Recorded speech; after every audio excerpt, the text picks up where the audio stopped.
નમસ્કાર મિત્રો, હું આપનો ડીપી જોગરાણા.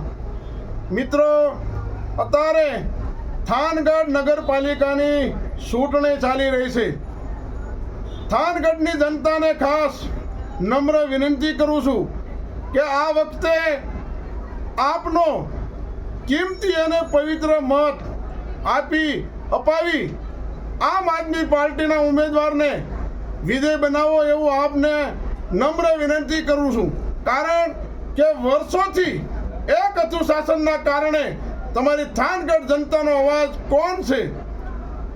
એક પણ વ્યક્તિ એવો નથી તમારી જનતા માટે લડતો હોય, જનતા માટે અવાજ ઉઠાવતો હોય, જનતા માટે સરકારને રજૂઆત કરીને કામ કરાવતો એક માણસ દેખાડો. એક માણસ ભાજપમાં નથી. થાનગઢની જનતા માટે નથી, જે કાંઈ સહી ભાજપ માટે છે.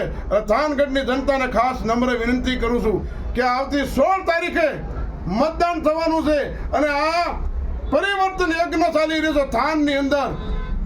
ત્યારે આહુતિ રૂપે તમારે એક પરિવર્તન માટે આહુતિ રૂપે એક મતદાન કરવાનું છે અને એ મતદાન તમારી સુખાકારી માટે મતદાન કરવાનું છે.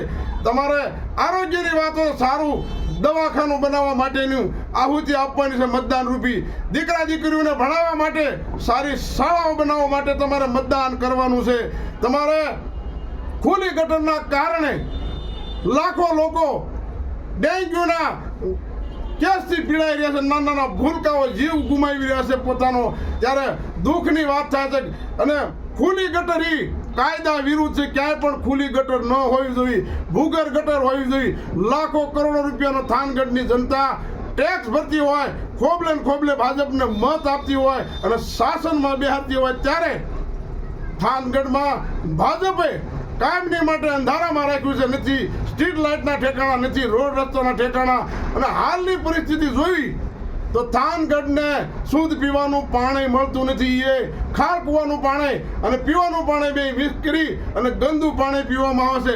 આવી ભાજપે થાનગઢની જનતા માટે પરેશાન કરવામાં કોઈ પણ કસર છોડી નથી. ત્યારે હું તમને નમ્ર વિનંતી કરું છું કે આ પરિવર્તનની લડાઈ છે. આ પરિવર્તનની લડાઈમાં સહભાગી બનો.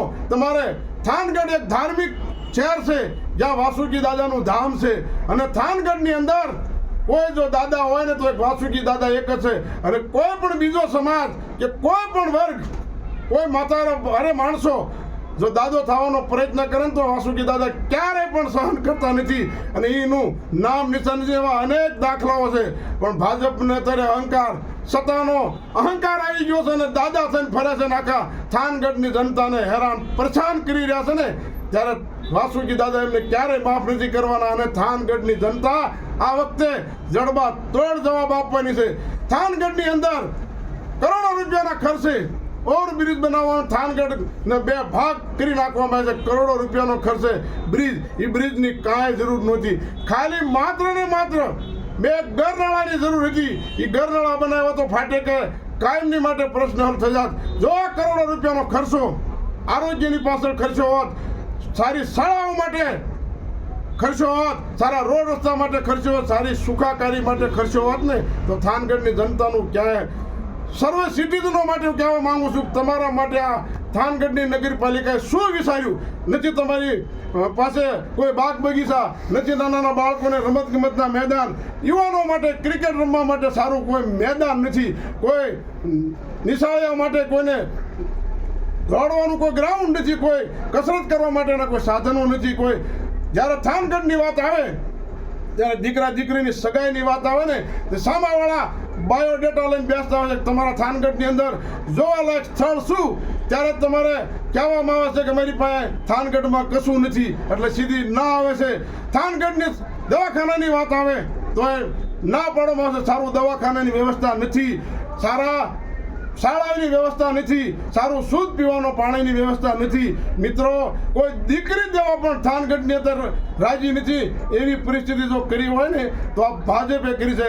એટલે થાનગઢની તમામ વહાલા મતદારો ભાઈઓ બહેનોને ખાસ નમ્ર વિનંતી કરું છું, આવતી 16 તારીખે આ પરિવર્તન નામનો એક યજ્ઞ ચાલી રહ્યો છે. આ પરિવર્તન યજ્ઞની અંદર તમારા આહુતિ રૂપે એક તમારા દીકરા દીકરીના ભવિષ્ય માટે, તમારા સારા આરોગ્ય માટે થાનગઢની જનતાને વિનંતી કરું છું, સાવરણાના નિશાન ઉપર જરૂર મતદાન કરજો. મિત્રો, તમારી પાસે કરોડો રૂપિયા છે પણ તમારી પાસે સારું આરોગ્ય નહીં હોય, તમારું શરીર નિરોગી નહીં હોય તો તમારા કરોડો રૂપિયાનો શું કરવાનું? તમારે ખાઈ નહીં શકો, તમે રાત્રે નિરાતે ઊંઘી નહીં શકો તો આ પૈસો શું કામનો? તમારા કરોડો રૂપિયાના તમે દાન કરો છો બીજા માટે, પણ આજ તમારે જરૂર છે થાનગઢની જનતા માટે, થાનગઢના નાના નાના માણસો માટે, ગરીબો માટે.